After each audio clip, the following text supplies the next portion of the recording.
Welcome to టీవీ3 news. ముందుగా headlines చూద్దాం. రాహుల్ వ్యాఖ్యలపై కాంగ్రెస్ ను నిలదీసిన రామచంద్రరావు. విద్యా సంస్థలను కించపరచడం కాంగ్రెస్ కు అలవాటన్న విమర్శ. సిక్కు గురువులపై వ్యాఖ్యలకు క్షమాపణ చెప్పాలన్న డిమాండ్. దేశ ఐక్యతకు విఘాతం కలిగించే రాజకీయాలపై హెచ్చరిక. అన్న ప్రసాదాల నాణ్యతపై టీటీడీ సమీక్ష. పప్పు ధాన్యాల ప్రమాణాలపై ప్రత్యేక సమావేశం. భక్తులకు అత్యుత్తమ ఆహారం అందించడమే లక్ష్యమని వ్యాఖ్య. నాణ్యతలో రాజీ ఉండదన్న టీటీడీ.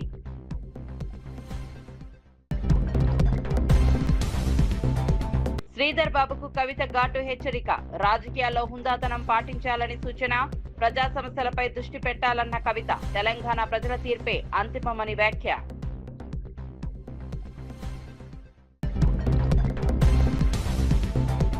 కృష్ణ కేసులో చంద్రబాబుపై కేసు పెట్టాలన్న అమర్నాథ్. సీఎం హోంమంత్రిని నిందితులుగా చేర్చాలని డిమాండ్. లాకప్ డెత్ కేసులో ఆధారాలు మాయం చేశారన్న ఆరోపణ. సిబిఐ దర్యాప్తు జరిపించాలని విజ్ఞప్తి.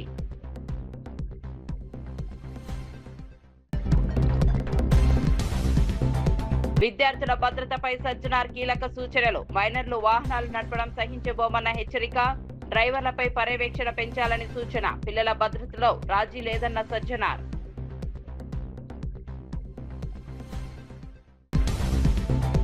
వార్త వివరాల్లోకి వెళ్తే, విద్యా వ్యవస్థపై కాంగ్రెస్ నేత రాహుల్ గాంధీ చేసిన వ్యాఖ్యలు, సిక్కు గురువులపై పంజాబ్ ముఖ్యమంత్రి చేసిన వ్యాఖ్యలను తెలంగాణ బీజేపీ నేత ఎన్ రామచంద్రరావు తీవ్రంగా ఖండించారు.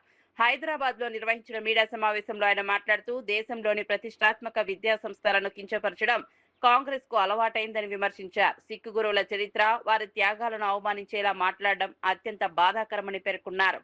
సిక్కు సమాజ మనోభావాలను దెబ్బతీసేలా చేసిన వ్యాఖ్యలపై పంజాబ్ ముఖ్యమంత్రి వెంటనే క్షమాపణలు చెప్పాలని డిమాండ్ చేశారు. దేశ ఐక్యతను దెబ్బతీసే రాజకీయాలకు ప్రజలు తగిన బుద్ధి చెబుతారని హెచ్చరించారు. భారతీయ సంస్కృతి, మతపరమైన విలువలను కాపాడడం ప్రతి రాజకీయ నాయకుడి బాధ్యత అని రామచంద్రరావు స్పష్టం చేశారు.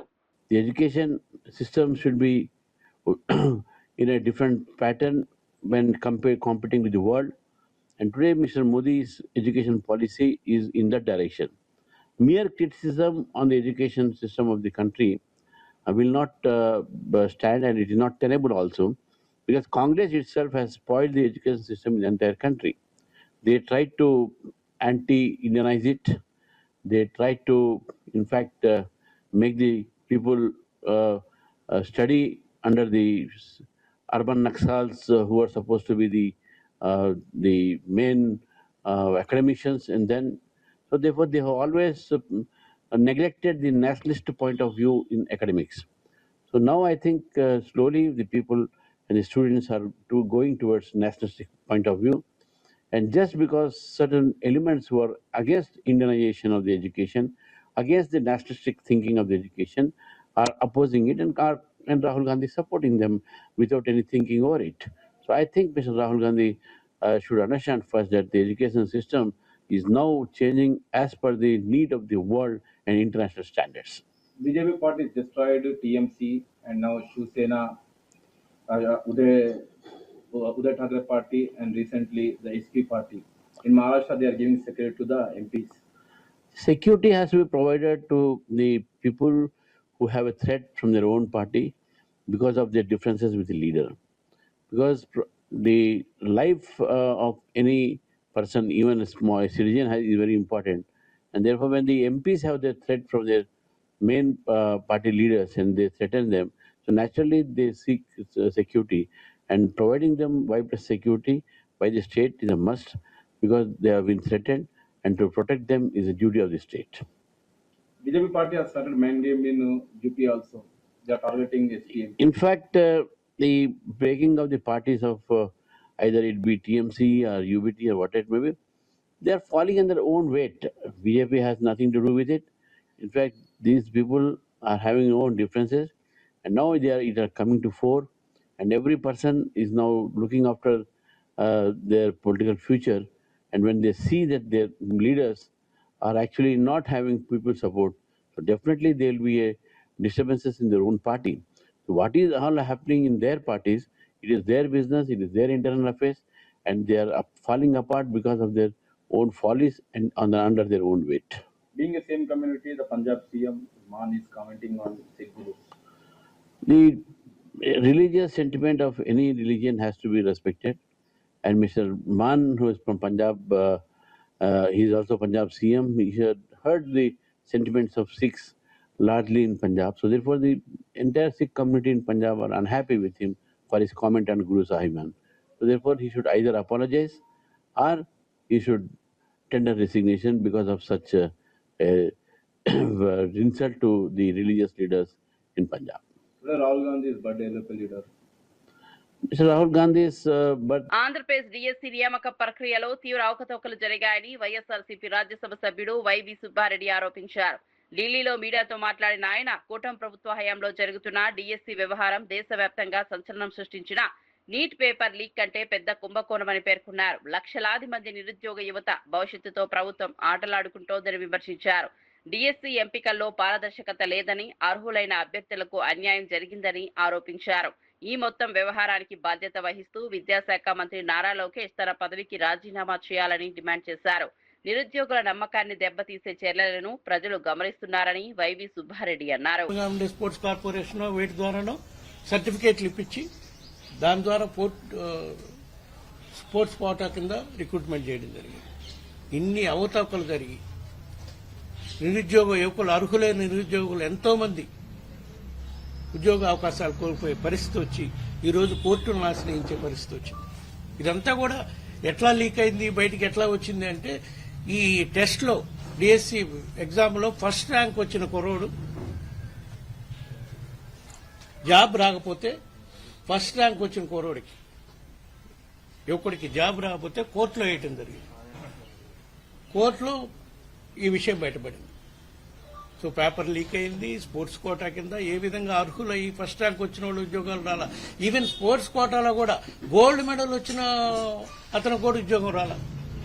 సో ఏ స్థాయిలో డిఎస్సీలో అవకతవకలు జరిగాయో చూడండి. దానికోసమై ఇంతమంది నిరుద్యోగ యువకులకి, అర్హులైన నిరుద్యోగులకి అవకాశాలు రాకపోగా దీంట్లో పెద్ద స్కామ్ జరిగింది. పేపర్ లీక్ సుమారుగా 10 లక్షల నుంచి 15 లక్షలు మార్కెట్లో పేపర్లు దొరికే విధంగా వీడియో వైరల్ కూడా అయింది. ఆ వీడియో కూడా మీడియాలో కూడా వచ్చింది. వీటన్నిటిపై రాష్ట్ర ప్రభుత్వం పట్టించుకోని పరిస్థితుంది. వైఎస్ఆర్ కాంగ్రెస్ పార్టీ తరఫున నిన్న రాష్ట్ర గవర్నర్ని కలిసి కూడా దీనిపై సిబిఐ ఎంక్వైరీ చేయాలని చెప్పడం జరిగింది. వైఎస్ఆర్ కాంగ్రెస్ పార్టీ తరఫున ఎంపీలందరం కూడా డిఎస్సిపై సిబిఐ ఎంక్వైరీ గాని, సిట్టింగ్ జడ్జి చేత గాని ఎంక్వైరీ చేయించాలని చెప్పి వైఎస్ఆర్ కాంగ్రెస్ పార్టీ తరఫున ఎంపీలందరం కూడా ఈరోజు ప్రధానమంత్రికి, హోమ్ మినిస్టర్కి, ఎడ్యుకేషన్ మినిస్టర్కి, సిబిఐ డైరెక్టర్కి అందరికి కూడా వినతి పత్రం ఇచ్చి దీనిపై సమగ్రంగా దర్యాప్తు చేయాలని కోరే కార్యక్రమం మీద ఈరోజు ఇక్కడికి రావడం జరిగింది. అదేవిధంగా ఇదొక 2 సంవత్సరాల్లో ఇది కేవలం ప్రధాన అంశంగా ఎందుకు చెప్తున్నామంటే ఎంతో మంది నిరుద్యోగ యువకులకి, అర్హులైన వాళ్లకు ఉద్యోగ అవకాశాలు రాకపోగా వాళ్ళకి అన్యాయం జరిగింది కాబట్టి దీన్ని ప్రాథమికంగా తీసుకుని దీనిపై సిబిఐ ఎంక్వైరీ చేయాలి. అదేవిధంగా గత 2 సంవత్సరాల్లో ఏ విధంగా రాష్ట్రంలో కరప్షన్ అవినీతిమైపోయి అన్ని వ్యవస్థలు అవినీతిమయమనే దానికి రకరకాల అంశాలున్నాయి. ప్రధాన అంశం అమరావతి రాజధాని నిర్మాణం. అమరావతి రాజధాని నిర్మాణం సుమారుగా 49,000 ఎకరాల్లో కట్టేదానికి 2014 నుంచి మొదలుపెట్టారు. 49,000 ఎకరాలకి ఎకరాకి 2 లక్షల ఇన్ఫ్రాస్ట్రక్చర్ డెవలప్మెంట్ కానీ 1,00,000 కోట్లు అవసరం అవుతుందని చెప్పారు. మళ్ళా ఈ మధ్య కాలంలో చంద్రబాబు నాయుడు గారు మళ్ళా ఇంకో 50,000 ఎకరాలు ల్యాండ్ పూలింగ్ కింద తీసుకోవాలని ప్రపోజల్ పెట్టారు. అది కూడా మళ్ళా డెవలప్ చేయాలంటే ఎకరాకి 2 కోట్ల లెక్కన అది 1,00,000 కోట్లు. సుమారుగా 2 లక్షల కోట్లు అమరావతి ఇన్ఫ్రాస్ట్రక్చర్ డెవలప్మెంట్ ఖర్చు పెట్టే విధంగా వీళ్ళు ప్రణాళికల రూపకల్పన చేయడం జరిగింది. ఈ అంశం ఎందుకు చెప్తున్నానంటే అమరావతి క్యాపిటల్ నిర్మాణం పేరుతో పెద్ద ఎత్తున అవినీతి జరుగుతుంది. ఇదంతా ప్రజల సొత్తు. వీళ్ళు అప్పులు తెచ్చి రాజధాని నిర్మాణం చేసిన దాన్ని అవినీతిమయం ఏ విధంగా జరుగుతుందనే దానికి కొన్ని ఉదాహరణలు చెప్తాను. ఈరోజు అమరావతిలో సుమారుగా 50 లక్షల ఎస్ఎఫ్టీతో ప్రధాన సెక్రటరియట్ నిర్మాణం ప్రపోజల్ పెట్టారు. తెలంగాణలో ఈ మధ్య కాలంలోనే సెక్రటరియట్ భవన్ నిర్మాణం చేశారు. సుమారుగా 10 లక్షల చిల్లర ఎస్ఎఫ్టీతో చేశారు. అమరావతిలో 50 లక్షల స్క్వేర్ ఫీట్స్తో క్యాపిటల్ ప్రధాన బిల్డింగ్స్ నిర్మాణానికి టెండర్స్ కొంతమేరకు టెండర్లు కూడా పిలిచారు, కొన్ని ఫైనలైజ్ కూడా చేశారు. స్క్వేర్ ఫీట్ 20,500 రూపాయలకి కన్స్ట్రక్షన్ కాస్ట్. అందులో దీంట్లో ఇంక్లూడింగ్ ఈ మధ్య కాలంలో పిలిచిన గ్లాసు, క్లాడింగ్ అన్నీ కలిపి స్క్వేర్ ఫీట్కి 20,500 రూపాయలు. అయితే ఏ ప్రధాన నగరంలో అయినా రియల్ ఎస్టేట్ వ్యాపారం చేసేవాళ్ళైనా ల్యాండ్ కాస్ట్ కాక, ల్యాండ్ కాస్ట్ తోటే మాకు రియల్ ఎస్టేట్ వ్యాపారం చేసే మహేంద్రనాథ్ గారు ఉన్నారు. కాంగ్రెస్ ప్రభుత్వం ఎన్నికల సమయంలో ఇచ్చిన హామీల అమలుపై బీఆర్ఎస్ వర్కింగ్ ప్రెసిడెంట్ కేటీఆర్ ప్రశ్నించారు. అడ్డగోలు హామీలు ఇచ్చి అధికారంలోకి వచ్చారని విమర్శించారు. 100 రోజుల్లో 420 గ్యారంటీలు అమలు చేస్తామని చెప్పిన కాంగ్రెస్ ఇప్పుడు 900 రోజులు పూర్తవుతున్నా హామీలు ఎందుకు అమలు చేయలేదని నిలదీశారు. ప్రజలకు ఇచ్చిన మాట నిలబెట్టుకోవడం ప్రభుత్వ బాధ్యత అని అన్నారు. ఎన్నికల సమయంలో చేసిన వాగ్దానాలను అమలు చేయకుండా ప్రజలను మోసం చేస్తున్నారని ఆరోపించారు. కాంగ్రెస్ నాయకుల హామీల అమలుపై స్పష్టత ఇవ్వాలని డిమాండ్ చేశారు. ప్రజలు అన్ని విషయాలను గమనిస్తున్నారని, తగిన సమయంలో తీర్పు ఇస్తారని కేటీఆర్ పేర్కొన్నారు. అధ్యక్షుడిగా పెద్ద పెద్ద మాటలు చెప్పిండు. కేసీఆర్ గారు ₹1,00,000 ఇస్తే పెళ్లికి నేను తులం బంగారం ఇస్తా. కేసీఆర్ గారు ఇచ్చే డబ్బులు టైంకి వస్తలేవు, మీరు లగ్న పత్రిక పెట్టుకోగానే వెంటనే మీ ఇంటికి తులం బంగారం పంపిస్తా అని పెద్ద పెద్ద మాటలు. రైతులకి 10,000 కేసీఆర్ గారు ఇస్తే నేను 15,000 ఇస్తా. కేసీఆర్ గారు 2,000 పెన్షన్ ఇస్తే నేను 4,000 ఇస్తా. అత్తకి 4,000, కోడలికి 2,500 అని చెప్పి నోటికొచ్చిన మాటలు చెప్పి అడ్డగోలు హామీలు ఇచ్చి 6 గ్యారంటీలు, 420 హామీలు, 13 డిక్లరేషన్లు, చాంతాడంత పుస్తకం రాసి ఒక్కొక్క వర్గాన్ని బుట్టలో వేసుకొని మొత్తానికి గద్దెకెక్కిండు ముఖ్యమంత్రి గారు. ఇంకా మీకు గుర్తుండాలా, వాళ్ళ పార్టీ నాయకులు గ్యారంటీ కార్డులు కొట్టించింది. గ్యారంటీ కార్డులు ఏమన్నారు, మీకు 100 రోజుల్లోనే 100 दिनों में हर कुछ कर देंगे, आपके लिए हर चीज कर देंगे. 100 రోజుల్లోనే అన్ని ఇస్తాం. 100 రోజుల్లోనే 4,000 పెన్షన్ ఇస్తాం. 100 రోజుల్లోనే తులం బంగారం ఇస్తాం. విద్యార్థులకి 5 లక్షల భరోసా కార్డు ఇస్తాం. 100 రోజుల్లోనే రైతులకు రైతు భరోసా ఇస్తాం. 100 రోజుల్లోనే అన్ని అయిపోతాయి. ఆ డిప్యూటీ సీఎం గారు ఉన్నారు ఇప్పుడు, బట్టి విక్రమార్క గారు. ఆయన అయితే ఏం చెప్పిండు, ఈ కార్డు చాలా విలువైన కార్డు, దీన్ని భద్రంగా పెట్టుకోండి, దాచిపెట్టుకోండి, 100 రోజులు పట్టుకోండి, తర్వాత మా నాయకులు మా కార్యకర్తలు వచ్చి మీకు ఒక్కొక్కరికి చెప్పిన ప్రతి హామీ 100 రోజుల్లోనే చేసే బాధ్యత మాది అని చెప్పి ఆ రోజు ఛాతీ గుద్దుకొని మరీ చెప్పినారు. మరి అడిగినాం మనం, అయ్యా విక్రమార్క గారు, అయ్యా రేవంత్ రెడ్డి గారు, అయ్యా కాంగ్రెస్ నాయకులారా, 100 రోజులు కాదు 900 రోజులు అయింది స్వామి, ఏమైంది మరి మీరిచ్చిన హామీలేవి? 420 హామీలు ఇస్తిరి, ఏవి అంటే మొన్న ఈ మధ్యన ముఖ్యమంత్రి గారు చాలా విచిత్రంగా మాట్లాడుతున్నాడు. కొత్తగా మొన్న ఆదిలాబాద్ పోయి అక్కడ స్పీచ్ ఇస్తున్నాడు ముఖ్యమంత్రి గారు. ఏం చెప్తున్నాడు, 100 రోజుల్లోనే చేస్తామని చెప్పినాం కరెక్టే, కానీ 100 రోజుల్లోనే ఎంత కండలు తిరిగిన వస్తాదైనా, ఎంత కండలు తిరిగిన పైల్వానైనా పిల్లల్ని ఉట్టిస్తాడా? మనకు తెలియదట. ఎంత కండలు తిరిగిన వస్తాదు పైల్వాను 100 రోజుల్లోనే పిల్లలు పుట్టిస్తాడా అని ముఖ్యమంత్రి గారు చెప్తున్నాడు. నేను అడుగుతా ఉన్నా ముఖ్యమంత్రి గారిని, అయ్యా 100 రోజుల్లో పిల్లలు పుట్టరని మాకు కూడా తెలుసు, మాకు కూడా పెళ్ళయింది, మాకు కూడా పిల్లలు ఉన్నారు, మాకు కూడా తెలుసు. కానీ నేను అడుగుతున్నా రేవంత్ రెడ్డి గారు, 100 రోజుల్లో పిల్లలు పుట్టలేదు ఓకే, 3 నెలల్లో పుట్టలేదు ఓకే, కానీ 30 నెలల్లో కూడా పుట్టకపోతే మరి ఏమని విలువాలి నిన్ను? నేను అడుగుతున్నా. 3 నెలల్లో పుట్టరు ఓకే, నో ప్రాబ్లం, 30 నెలల్లో పుట్టలే, మరి ఏమనాలి నిన్ను నేను? ఆంధ్రప్రదేశ్ లో కూటమి ప్రభుత్వం 2 ఏళ్లు పూర్తి చేసుకున్న సందర్భంగా రాష్ట్ర వ్యాప్తంగా విజయోత్సవాలు ఘనంగా నిర్వహించారు. 3 పార్టీలకు చెందిన మంత్రులు, ఎమ్మెల్యేలు, ఎంపీలు, కార్యకర్తలు పెద్ద ఎత్తున పాల్గొన్నారు. గుంటూరులో మంత్రి దుర్గేష్ మాట్లాడుతూ ప్రజల కూటమి పాలనతో సంతోషంగా ఉన్నారని తెలిపారు. పల్నాడు, కాకినాడ, శ్రీకాకుళం, కోనసీమ, కర్నూలు, విశాఖపట్నం సహా పలు జిల్లాల్లో విజయోత్సవ ర్యాలీలు, సభలు నిర్వహించారు. ప్రభుత్వం అమలు చేసిన సంక్షేమ పథకాలు, అభివృద్ధి కార్యక్రమాలను ప్రజలకు వివరించారు. గత ప్రభుత్వ పాలనతో పోలిస్తే ప్రస్తుతం రాష్ట్రం అభివృద్ధి దిశగా ముందుకు సాగుతోందని నేతలు పేర్కొన్నారు. కూటమి ప్రభుత్వానికి ప్రజల మద్దతు మరింత పెరుగుతోందని నాయకులు అభిప్రాయపడ్డారు.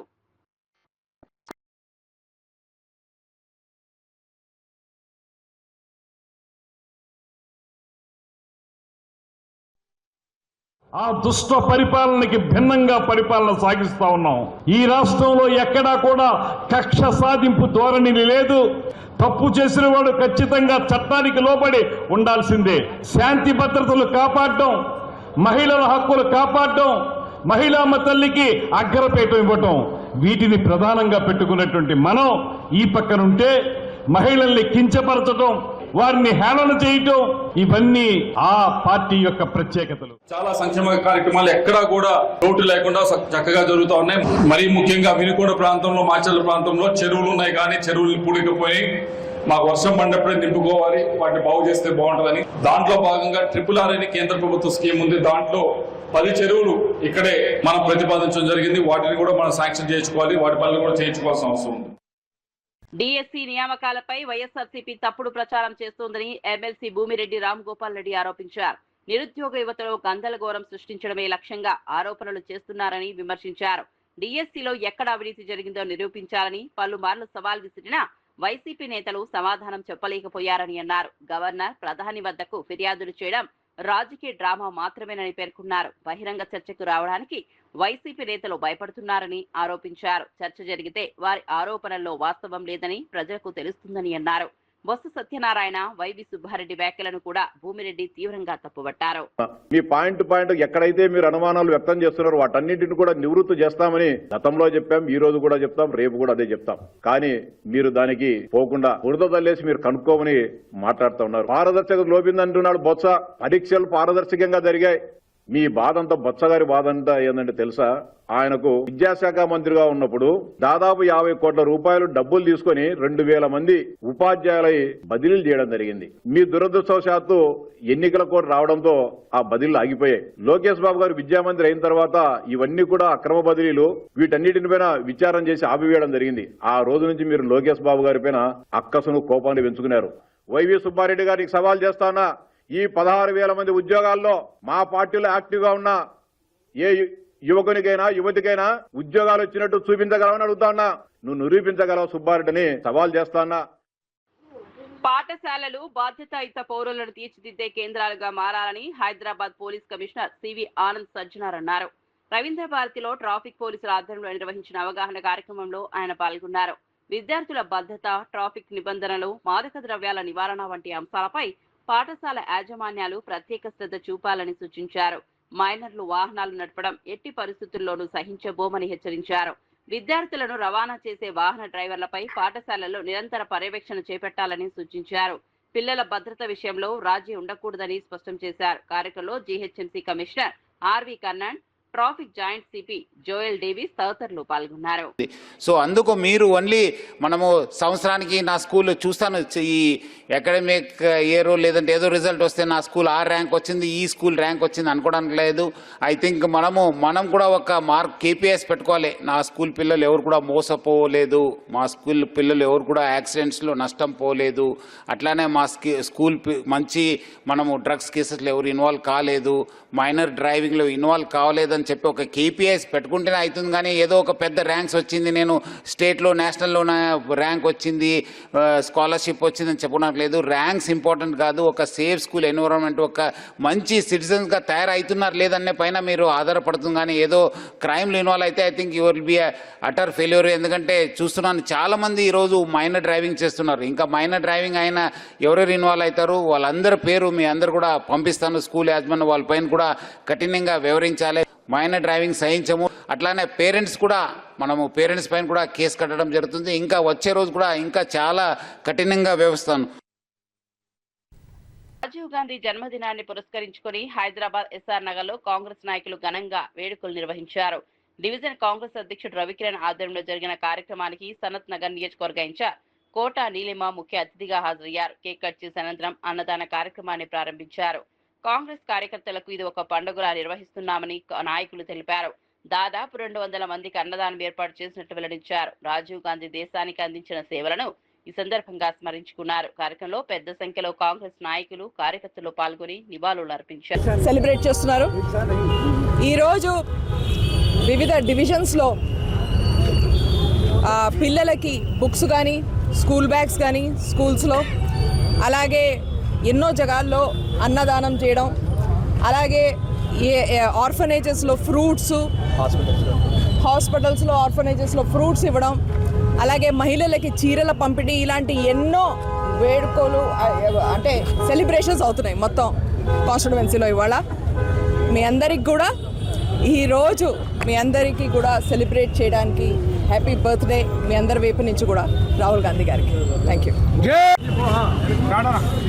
ఇవాళ మా ప్రియతమ నాయకుడు రాహుల్ గాంధీ గారి జన్మదినం పురస్కరించుకొని ఇక్కడ ఎస్ఆర్ నగర్ డివిజన్లో కమిటీ హాల్ చౌరస్తా దగ్గర భారీ ఎత్తున అన్నదానం కార్యక్రమం జరుపుతున్నాము. ఎంతోమంది పేదవాళ్ళు వచ్చి ఇక్కడ భోంచడం జరిగింది. డాక్టర్ కోట నిల్వ గారు చీఫ్ గెస్ట్గా వచ్చి కేక్ కట్ చేశారు. అందరికీ విషెస్ చెప్పేసి మేము ఈవెంట్ స్టార్ట్ చేసాం. చాలా మంచిగా ఉంది రెస్పాన్స్. చాలామంది వచ్చి అన్నదానానికి పార్టిసిపేట్ చేస్తున్నారు ప్రోగ్రాంలో. రాహుల్ గాంధీ గారు మన నెక్స్ట్ ప్రైమ్ మినిస్టర్ కావాలని మేము అందరం ఆశిస్తున్నాం. అదే కోరికతోటి ఈ ఈవెంట్ స్టార్ట్ చేసాం. బలంగా మా అందరికి కోరిక ఉంది రాహుల్ గాంధీ గారు నెక్స్ట్ ప్రైమ్ మినిస్టర్ కావాలని. ఖచ్చితంగా మేము రాహుల్ గాంధీ ప్రైమ్ మినిస్టర్ కావాలని మేము ప్రయత్నిస్తాం. మా ఎఫర్ట్ మొత్తం దాని గురించే ఉంటుంది. జై కాంగ్రెస్. 200 మెంబర్స్కి ప్రస్తుతం భోజనం అరేంజ్ చేసాం. పెరిగితే మళ్ళీ ఇంకా చేసుకొస్తాం. మంత్రి శ్రీధర్ బాబు వ్యాఖ్యలకు టీఆర్ఎస్ చీఫ్ కల్వకుంట్ల కవిత ఘాటుగా స్పందించారు. గతంలో తనతో రాజకీయంగా తలపడిన వారు ఎదురు దెబ్బలు తిన్నారని గుర్తు చేశారు. మరోసారి అదే విధంగా వ్యవహరిస్తే వచ్చే ఎన్నికల్లో తీవ్ర ఇబ్బందులు ఎదుర్కోవాల్సి వస్తుందని హెచ్చరించారు. ప్రజల సమస్యలపై పోరాటం చేస్తున్న తమను లక్ష్యంగా చేసుకుని విమర్శలు చేయడం సరికాదన్నారు. రాజకీయాల్లో హుందాతనం పాటించాలని సూచించారు. అధికారంలో ఉన్నవారు ప్రజల సమస్యల పరిష్కారంపై దృష్టి పెట్టాలని, అనవసర ఆరోపణలతో కాలక్షేపం చేయవద్దని పేర్కొన్నారు. తెలంగాణ ప్రజల తీర్పే అంతిమమని, దానిని ఎవరూ తక్కువ అంచనా వేయవద్దని కవిత వ్యాఖ్యానించారు. మీరు వస్తే మాత్రం మంచిగా ఉండదు, పొలిటికల్ గా నెక్స్ట్ టర్మ్ గురించి ఇబ్బంది పడే పరిస్థితి ఉంటుంది. కాబట్టి శ్రీధర్ బాబు గారు ఇటువంటి ప్రయత్నం చేయొద్దని కూడా కోరుతా ఉన్నా. గాదే సాయికృష్ణ లాకప్ డెత్ కేసుపై వైఎస్ఆర్సీపీ నేత మాజీ మంత్రి గుడివాడ అమర్నాథ్ తీవ్ర స్థాయిలో స్పందించారు. ఈ కేసులో ముఖ్యమంత్రి చంద్రబాబును A1 గా, హోంమంత్రి అనితను A2 గా చేర్చి కేసు నమోదు చేయాలని డిమాండ్ చేశారు. యువకుడిని హత్య చేసి ఆధారాలను మాయం చేశారని ఆరోపించారు. రాష్ట్ర చరిత్రలో ఇలాంటి ఘటన ఎప్పుడూ చూడలేదని మండిపడ్డారు. ఏపీలో అంబేద్కర్ రాజ్యాంగం స్థానంలో రెడ్ బుక్ రాజ్యాంగం అమలవుతోందని విమర్శించారు. లాకప్ డెత్ వ్యవహారాన్ని కప్పిపుచ్చుకునేందుకు ఒక సిఐని బలిపశువుగా మార్చారని ఆరోపించారు. ఈ కేసుపై సిబిఐ దర్యాప్తు జరిపించి బాధ్యులను శిక్షించాలని అమర్నాథ్ డిమాండ్ చేశారు. ఈ ఘటనపై ప్రజలకు పూర్తి నిజాలు తెలియాల్సిన అవసరం ఉందన్నారు. అనడానికి, వినడానికి రాష్ట్ర ప్రజలు సిగ్గుపడతా ఉన్నారు. ఇటువంటి ప్రభుత్వాన్ని అధికారంలో తీసుకొచ్చినందుకు, ఇంత చేతకాని ప్రభుత్వాన్ని అధికారంలో కూర్చోబెట్టినందుకు, మొదట్లోనే వారు అధికారంలోకి వచ్చినటువంటి కొత్తలోనే అనుకున్నాం. ఏ రోజైతే ముఖ్యమంత్రి కొడుకు రోడ్ల మీదకి వచ్చి ఈ రాష్ట్రంలో ఇంకా అంబేద్కర్ గారి రాజ్యాంగం నడవదు, కేవలం రెడ్ బుక్ రాజ్యాంగం మాత్రమే నడుస్తుంది, దానికి రాష్ట్ర ప్రజలందరూ కూడా సిద్ధపడి ఉండాల్సిందే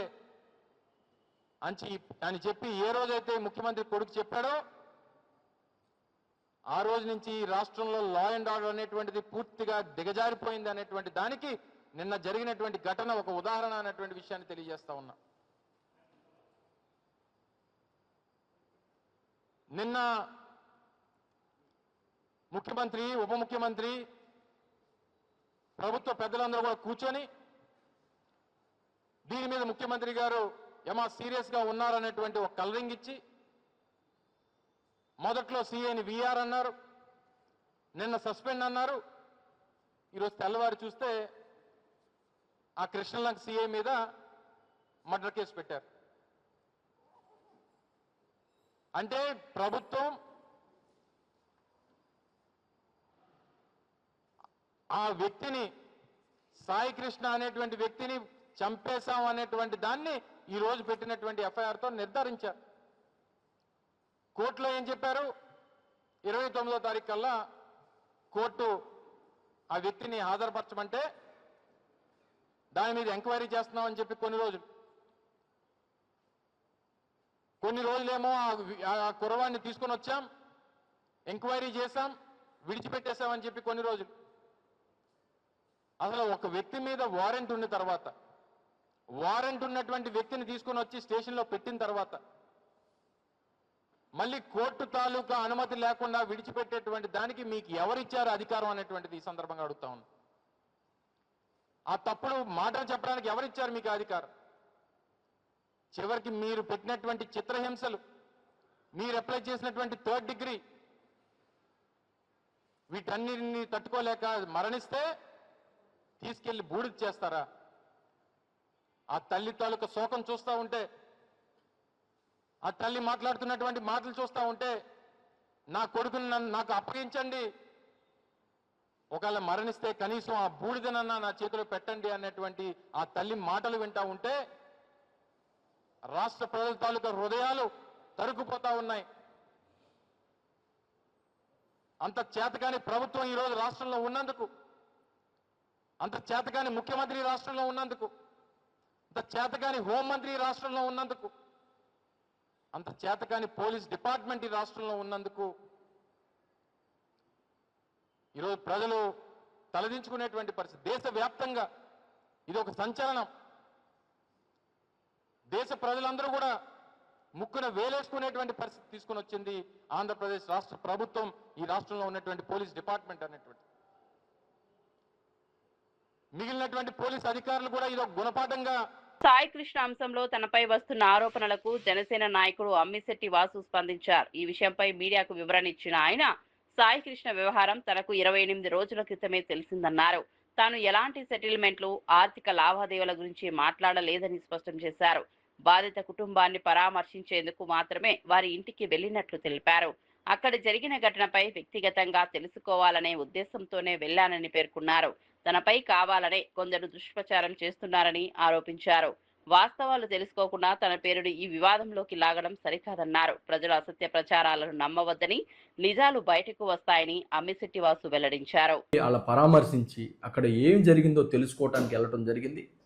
అక్కడ వాళ్ళు నాకు వివరంగా కొంత విషయాన్ని చెప్పటం, దాని తర్వాత పోలీసు వారితో నేను మాట్లాడటం, పోలీసు వారేమో అరెస్ట్ వారెంట్ ఉంది, ఆ వ్యక్తి దొరకట్లేదు, మాకు సంబంధం లేదని వాళ్ళు మాట్లాడటం, లేదు ఉన్నారు కంపల్సరీ లాకప్లోనే ఉన్నాడు, వాళ్ళు బయట పెట్టలేదని వీళ్ళు మాట్లాడటం, ఏదైనా చట్టరీత్యా చర్యలు తీసుకుంటామని వాళ్ళు చెప్పటం, దాన్నే ప్రొసీడ్ అవ్వండి అని చెప్పి మేము మాట్లాడటం జరిగింది.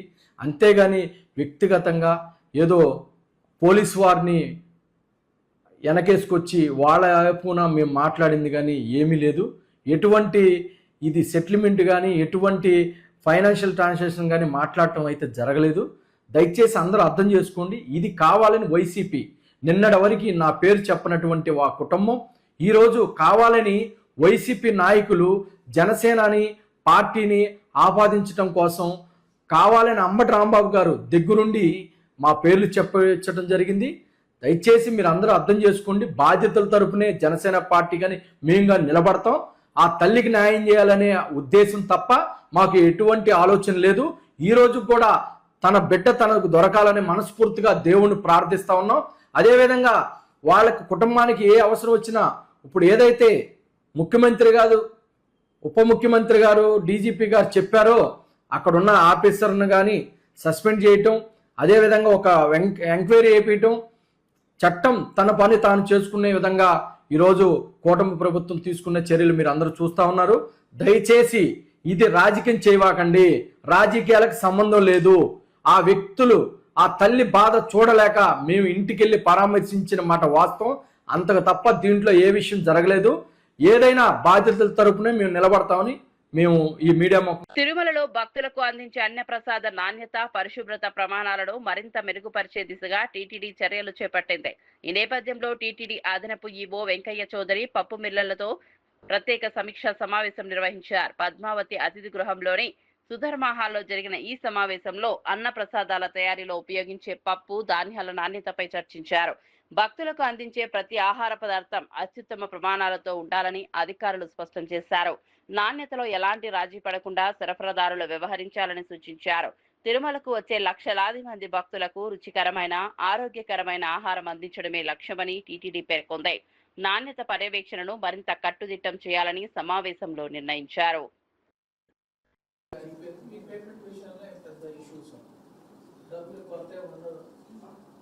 ప్రాసెస్ బిజీగా ఉంటే హియర్ అండ్ దేర్ ఎప్పుడైనా డిలే కావచ్చు, కానీ బట్ లార్జ్లీ మీ డబ్బులకి పేమెంట్ అయితే ఇమ్మీడియట్గా జరిగింది. ఆయనకే భయపడే వాళ్ళు చాలా జాగ్రత్తగా చూసుకొని చేస్తారు.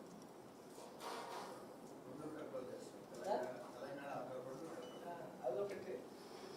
ఇంకోటి, ఒకసారి ప్రొడక్ట్ డెలివరీ చేసిన తర్వాత మన దగ్గర ఖచ్చితంగా మనం చెప్పగలం నుంచి వచ్చిన ప్రొడక్ట్ అంత బాగాలేదు, క్వాలిటీ మెయింటైన్ చేయాలి అనేది ఆటోమేటిక్గా మా వాళ్ళు ఉంటారు.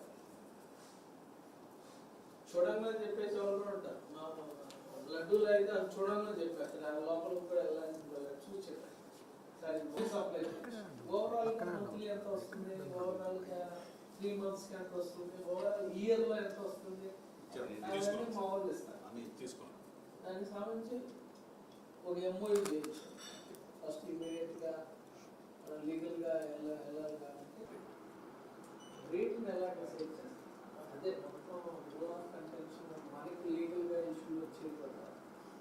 We are not buying through a tender process, we're buying through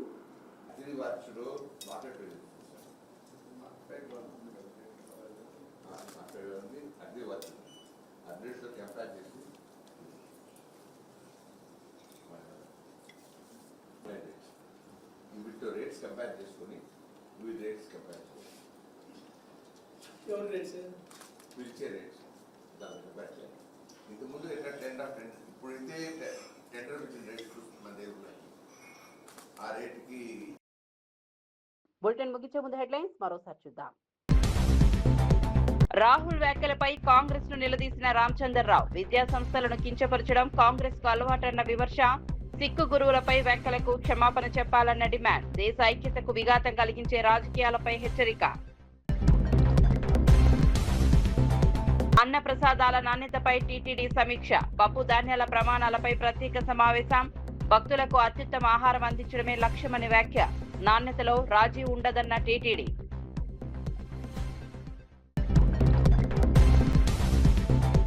Sridhar బాబుకు కవిత ఘాటు హెచ్చరిక. రాజకీయాల్లో హుందాతనం పాటించాలని సూచన.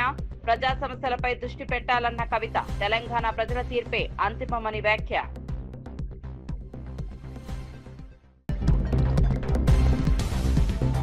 సాయికృష్ణ కేసులో చంద్రబాబుపై కేసు పెట్టాలన్న అమర్నాథ్. సీఎం హోంమంత్రిని నిందితులుగా చేర్చాలని డిమాండ్. లాకప్ డెత్ కేసులో ఆధారాలు మాయం చేశారన్న ఆరోపణ. సిబిఐ దర్యాప్తు జరిపించాలని విజ్ఞప్తి.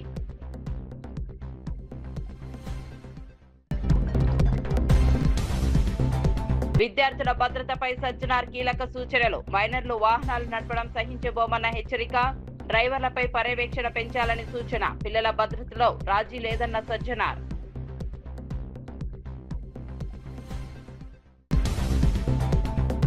మరిన్ని అప్డేట్స్ కోసం చూస్తూనే ఉండండి.